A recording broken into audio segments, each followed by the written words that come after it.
pidió a gritos que le trajeran el almuerzo. El criado, que lo tenía todo servido y listo, se apresuró a presentarle todos los potajes. «Esta sopa está fría», chilló el amo. Lleno de indignación, tomó el plato y lo arrojó por la ventana. Entonces, las líneas azules son las que van haciendo cambiar la línea entonativa oracional. De tal manera que hay inflexiones de voz, cambios de entonación, que hacen de la lectura armoniosa y del habla también. Porque si el niño aprende a leer entonando, él va a aprender también a hablar entonando. Y entonces su conversación va a ser mucho más fluida y más eficiente.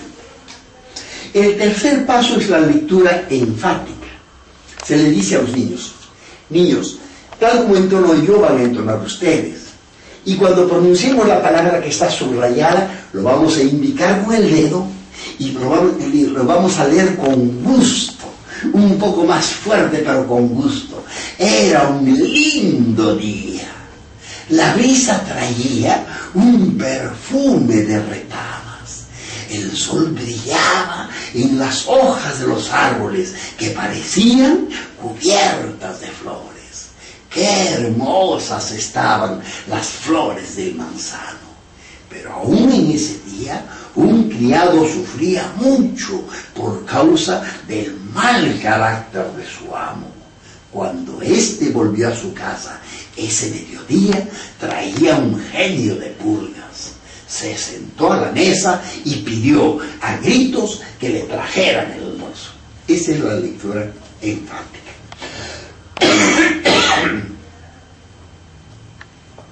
Luego hemos inventado otro tipo de lectura, lo que la llamamos la lectura expresiva.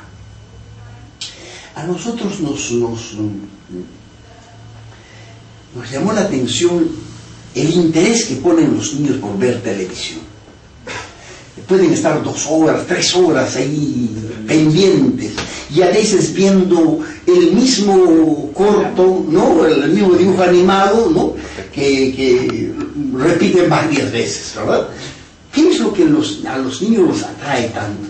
Y entonces llegamos a la conclusión de que el niño veía figuras que estaban en movimiento, personajes que estaban en movimiento, y que allí se estaba desarrollando un argumento. Entonces dijimos, vamos a hacer también una lectura con movimientos.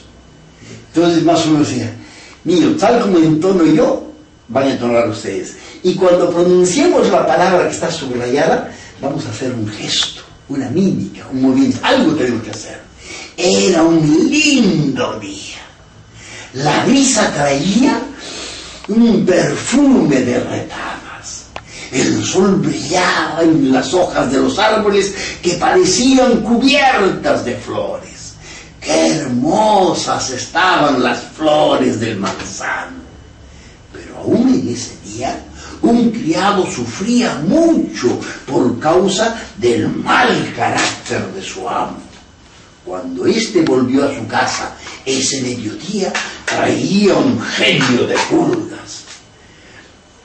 Se sentó a la mesa y pidió a gritos que le trajeran el almuerzo. El criado, que lo tenía todo servido y listo, se apresuró a presentarle todos los potajes. «Esta sopa está fría», chilló el amo. Lleno de indignación, tomó el plato y lo arrojó por la ventana. El criado, siguiendo el ejemplo del amo, tiró también por la ventana la carne que había puesto en la mesa, luego el pan y el vino, y por último los manteles y cubiertos. «¿Qué haces, bruto?», protestó el amo. «Perdóneme, señor, pero yo creí que usted quería almorzar en el jardín».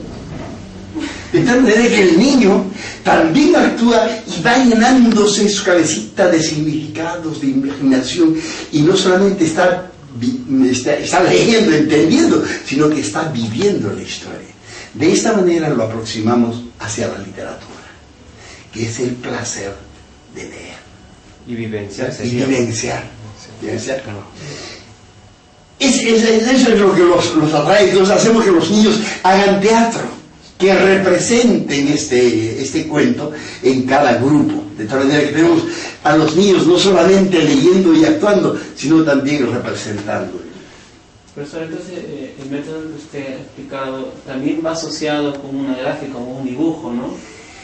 Básicamente eso va a completar la imaginación que tenga el niño o el estudiante para poder internalizar la idea que se quiere transmitir, ¿no? Como aquí, ¿no? Como cuando nos comentó de su librito, ahí el perrito, entonces decía, ¿no?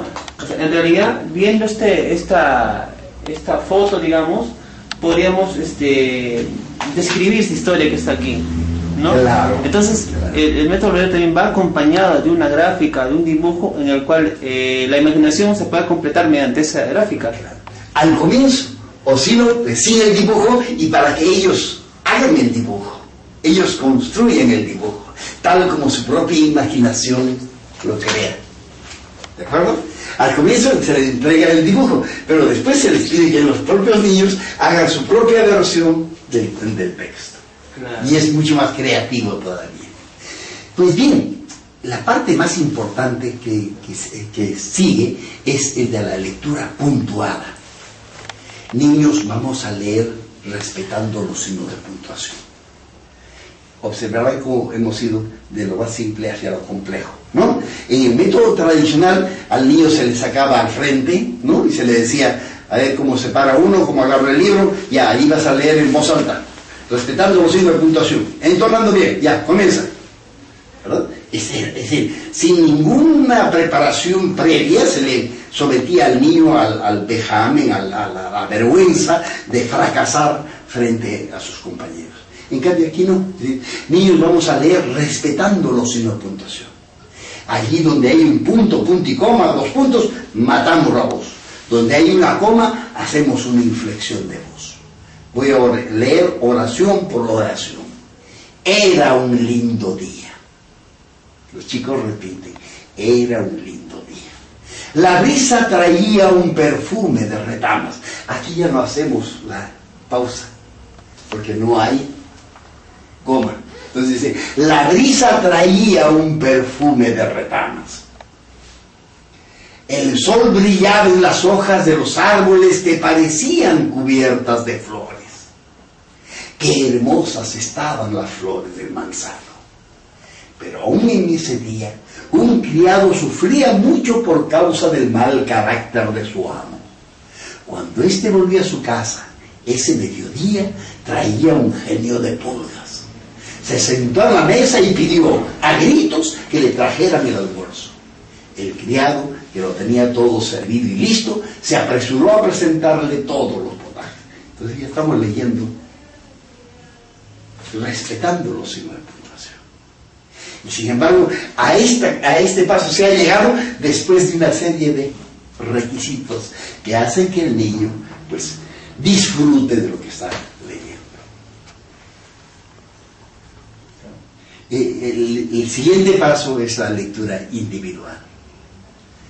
Y allí el niño ha practicado y puede leer frente a sus compañeros. Esta es la prueba de fuego. Para Benjamín, no, para los benjamines no, porque ellos son muy seguros, ¿verdad? Para los ricarditos tampoco, ¿no? Para los manolitos. Entonces lo que hago yo es decirles a los benjamines, ya a ti, ya no leas tú, ya tienes, ya estás aprobado, ya no tienes necesidad de leer, tú lees muy bien. Y a los ricarditos también, y solamente quedan los manolitos. Entonces el más osado comienza a leer. Y como lo he leído varias veces, muchas veces ya se lo saben de memoria. Y eso no es malo, está bien, porque repito, lo que requerimos es que el niño pierda el miedo, pierda la vergüenza. Si lo lee de memoria y lo lee con seguridad y termina con aplausos y con nota probatoria, todos los demás también comienzan a hacer lo mismo. Y se terminó el problema. De eso se trata. Y luego se comienza a trabajar el vocabulario, construyendo oraciones. Y luego a conversar, porque aquí se les hacen 5 tipos de preguntas. Preguntas de retención, para que el niño se concentre al leer.